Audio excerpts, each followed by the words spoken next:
When he discovers that the entire planet is under attack, a young man frustrated with his job decides to write a list of all the wishes he wants to fulfill before humanity is wiped out in a zombie apocalypse. Today we will recap the story of the live-action Zom 100 from 2023. Akira Tendo is a young Japanese man who has just graduated from college and is entering the job market. Overjoyed, he walks through the streets of Tokyo on his way to the company where he has always dreamed of working and finally gets the chance to introduce himself to his new coworkers. On the very first day, Akira meets Otori and immediately falls in love with her. At the end of business hours, he is invited to dinner with his team and takes the opportunity to strengthen ties with the other employees of the company. After dinner, the young man says goodbye to the rest of the group and says he is looking forward to work the next day. However, at this point, he learns that he will have to return to the company with his other colleagues and work through the night. There, everyone has very strict deadlines to meet and needs to hand in their work on time, even if it means spending several days without being able to return home. After a few months of a grueling routine, Akira is completely exhausted. Besides not being able to sleep and bathe properly, the young man still has to follow the orders of Kasugi, who is an extremely authoritarian boss. One night, after venting to his friend about the abuse he suffers daily at the company where he works, Akira is advised to look for another job, but the truth is that he doesn't even have time to send out the resumes. In addition to being his best friend, Kencho was his teammate in college and the two were the best players on the football team. However, unlike Akira, Kencho is happy in his job and has become a very successful guy. When he finds out that his friend is making a lot of money and continues to be successful with women, Akira gets jealous and starts teasing him. At this point, the two young men start arguing and go away fighting. A few days later, Akira is waiting for the subway when a person with strange symptoms passes behind him, but the young man is too tired to notice. The next morning, his alarm wakes him up and he has to get up for another exhausting day at work. However, this time, when he goes downstairs in his building, Akira finds one of his neighbors devouring his wife and discovers that the old man has turned into a zombie. Suddenly, the man gets up and starts chasing him, so the young man has to run.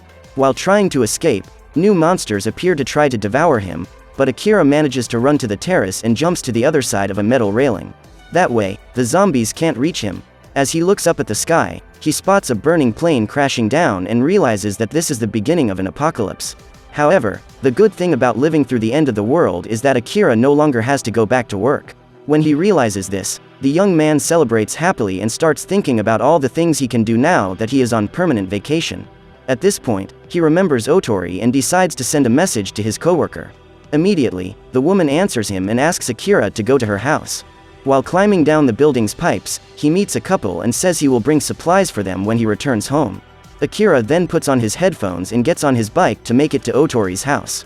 On the way, the young man is chased by a horde of zombies and has to pedal fast to avoid being caught by them. When he arrives at his destination, he notices that the door to Otori's apartment is open and goes inside to check if the woman is okay. Upon finding her, her coworker reveals that she is not alone and Akira discovers that the president of her company is there with her. The man is another victim who has turned into a zombie and tries to attack them. So, in order to protect Otori, the young man goes up to his boss and manages to knock him down. The woman then strikes several blows to the monster's head and appears to be furious that he lied about leaving his wife to be with her. At this point, Akira discovers that the young woman was his boss's mistress and feels disappointed, as he had a strong passion for her. Suddenly, the infection generated around the bites begins to spread to the rest of Otori's body and the beautiful young woman turns into a terrifying zombie. She immediately attacks Akira, but the young man manages to dodge and runs away after confessing his feelings for his colleague since the day he met her. In the evening, he returns home and intends to deliver some supplies to the couple he met earlier.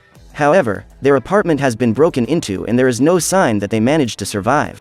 That night, after seeing what a mess the world has become, Akira comes to the realization that sooner or later, he too will end up turning into a zombie. So the young man decides to write a list of 100 things he needs to do before that happens. The first item on his list is to declare his love for a woman, but since he already did that a few hours ago, he considers that wish fulfilled. Akira then adds a few more items to his list and commits to start accomplishing them the very next day. Early in the morning, he gets up to tidy his room, which has more than a year's worth of junk accumulated. Later, he goes to the supermarket and fills his trolley without caring about the value of the purchase. After all, he won't have to pay for any of those products. While walking through the corridors, he is surprised by the staff and has to run away to avoid being bitten. After that, Akira goes to a beauty salon and dyes his hair. However, The young man does not approve of the change and decides to return to his original color before moving on to the other items. The next day, he spends the whole afternoon drawing his self-portrait on one of Tokyo's largest buildings. On his way back home, he's running away from zombies as usual when he finds a nice motorcycle and upgrades his way of getting around the city. It's been 5 days since the zombie apocalypse started and Akira decides to have a barbecue on the terrace together with his neighbors, who are still on the other side of the grid. However, the moment Akira sits down to eat, he realizes that the salt and all his seasonings are gone, so he decides to go out to get more. While in the supermarket, the young man notices that someone has entered the store and goes to take a look to find out if there are any monsters around. Just then, he is struck by a young woman, who mistakes him for a zombie. When she realizes that the young man is not infected, Shizuka lets her guard down until a zombie invades the establishment and she has to use a stick to take it down. After using an alarm to attract the attention of another zombie that enters the store, Shizuka picks up her groceries and leaves. When he gets home, Akira sees a photo he took with Kencho in college and decides to call him. During the conversation, the young man discovers that his friend is trapped in a hotel room together with a zombie woman and cannot get out because the place is surrounded. Upon hearing this, Akira pledges to rescue him and gets on his motorcycle to go save Kencho. The young man uses his old uniform and helmet to protect himself along the way and has to dodge the zombies that try to hold his motorcycle. When he finally finds the hotel where his friend is staying, Akira uses a little soundbox to attract the attention of the creatures, who swarm to get it, making way for the young man to enter the building. After using all the skills he acquired playing football to dodge the zombies, the young man finds Kencho and apologizes for the way he acted the last time they met. Just then, some monsters are attracted by Akira's voice and the pair must use a ladder to block the door and prevent them from leaving the building. That evening, the two friends will celebrate their reunion at a restaurant and Kencho prepares a feast for them. After dinner, Akira shows his list and his friend notes that there are still many items missing to complete the 100 wishes. Kencho is moved to find out that apologizing to him was one of the things Akira would have liked to do before he turned into a zombie, and thanks the young man for coming to his rescue. At this time, the young man thinks of a new wish to write in his notebook and states that he will fulfill his childhood dream by becoming a superhero who saves all people. The next day, Kencho follows some news via his cell phone and discovers that Tokyo has become the epicenter of the apocalypse. So Akira suggests that he and his friend travel to Ibaraki, where the Marine Paradise Aquarium is located. His plan is to get hold of the shark-resistant suit worn by divers. That way, he can become a superhero without risking contamination if he gets bitten. So the pair decide to pick up some supplies for the trip before they leave and raid a convenience store. Suddenly, a bus appears and everyone has to flee from a passenger who has turned into a zombie. As people run desperately for shelter, the zombies that are scattered throughout the streets attack them. In the midst of the chaos, the driver and two young stewardesses run into the store and manage to save themselves. At that moment, Akira sees a girl attacking the monsters that try to approach her and remembers that this is the same young woman he met in the supermarket. Seeing that she is about to be chased by a horde of zombies, Shizuka rushes into the establishment and the two friends immediately close the door. After introducing himself, the bus driver says he was taking the passengers to the Ibaraki Marine Aquarium because he heard rumors that there is a safe house there. What no one realizes is that the man has been bitten on the hand and it is only a matter of time before he transforms. In an attempt to relax after a terrifying morning, Reika and Maki start drinking while Shizuka goes to check the surroundings for monsters. Minutes later, the women are already completely drunk and invite Kencho to accompany them to a more reserved place. Then Shizuka appears and talks to Akira about some survival strategies. Just then, the driver who was apparently asleep gets up and the couple discovers that he has been contaminated. Quickly, they run away from the monster, which ends up being lured to the other corner of the store. While Kencho is having fun with the stewardesses, the zombie approaches and bites Mika. While trying to help her friend, Reika is also attacked and Kencho runs away. Hearing his friend's cries of despair, Akira rushes to help him and Shizuka turns on the radio to lure the zombie away. Soon after, the girl rushes to the exit, but runs into the stewardesses before she can open the door. Shizuka is about to be devoured when Kencho uses some fireworks to attract the creatures and Akira helps her escape. After leaving the store, the trio need to find a vehicle to continue their journey, however, they are all without keys. Luckily, Akira finds a trailer with the key in the ignition and the group manages to escape just before being devoured. As they are heading to the same destination, the three young people decide to continue their journey together and enjoy some fun on the way. During rest breaks, the trio practice yoga on a surfboard, parachute, light fireworks and bathe in a hot spring. As the days go by, the friendship between the three grows stronger and they become closer and closer, like a real team. On the 10th day of the apocalypse, the group finally arrives at the aquarium and the tires of their trailer are punctured in a trap that has been laid on the road. As Kencho tries to stop the vehicle, Akira hits his head and is woken up by his former boss. The young man is surprised to find that Kasugi is alive and reappears in his life to torment him. The man gathered a group of people in the shelter and became the leader who coordinates the work of everyone in that small company he himself founded. While getting to know the place, Akira spots the couple who used to live in his building and is happy to discover that they managed to escape. The residents of the shelter are divided into groups to ensure that everything runs as smoothly as possible, and Kasugi reveals that he uses a group of zombies to ensure the safety of the place. The creatures are isolated by bars and prevent other people from breaking into the fortress. This way, they are not at risk of being looted. After introducing the place, Kasugi invites Akira to come back to work for him, as he needs reliable employees to help him keep order in that place. Initially, the young man refuses the offer, as he still wants to fulfill many dreams before he perishes. However, when thinking about the well-being of his friends, Akira comes to the conclusion that staying in that shelter is the best option for them and decides to accept working again for the man who treated him like garbage.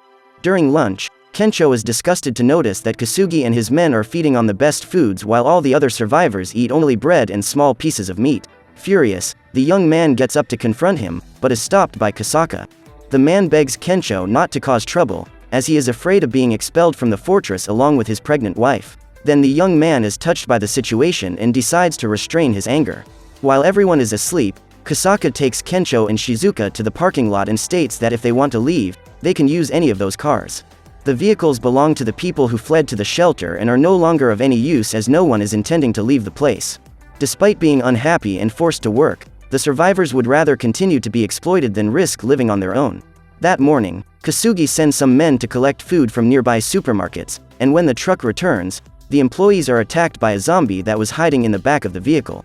At that moment, the zombies that were isolated outside invade the shelter and devour the people living inside.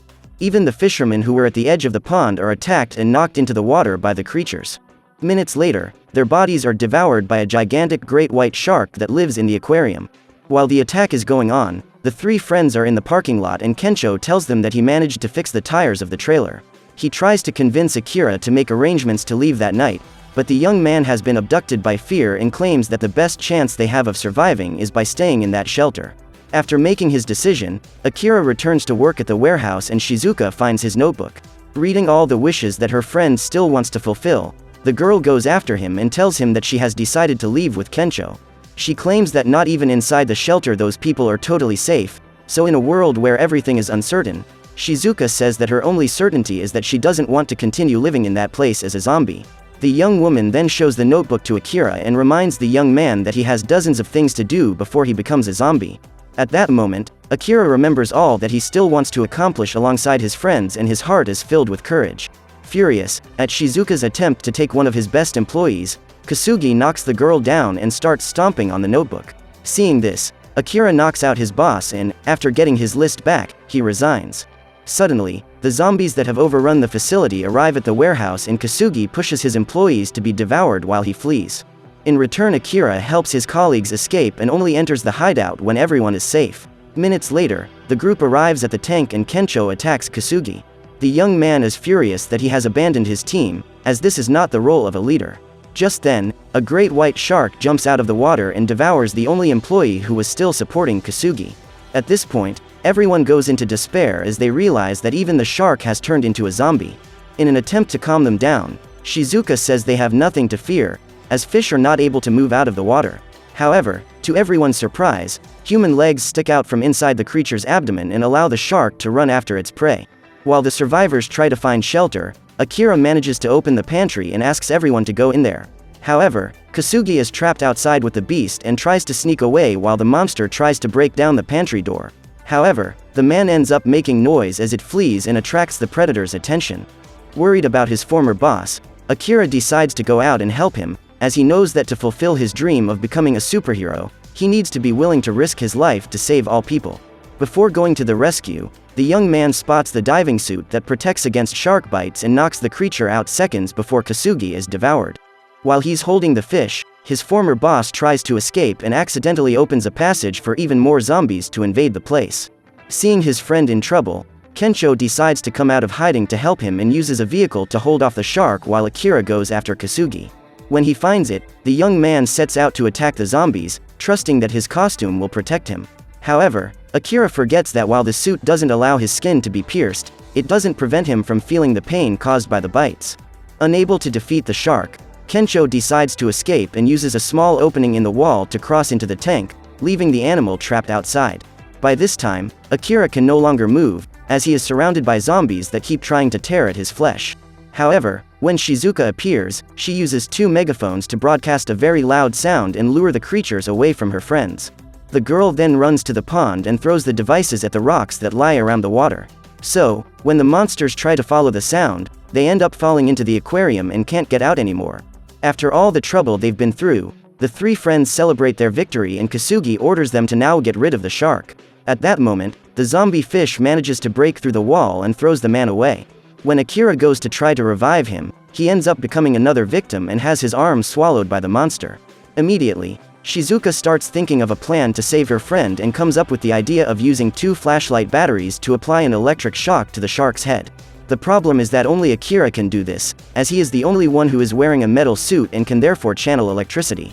The challenge now is to deliver the batteries to the young man without being devoured, and Kencho is in charge of this mission. The first step is to attract the zombie's attention and make him give up going after Akira.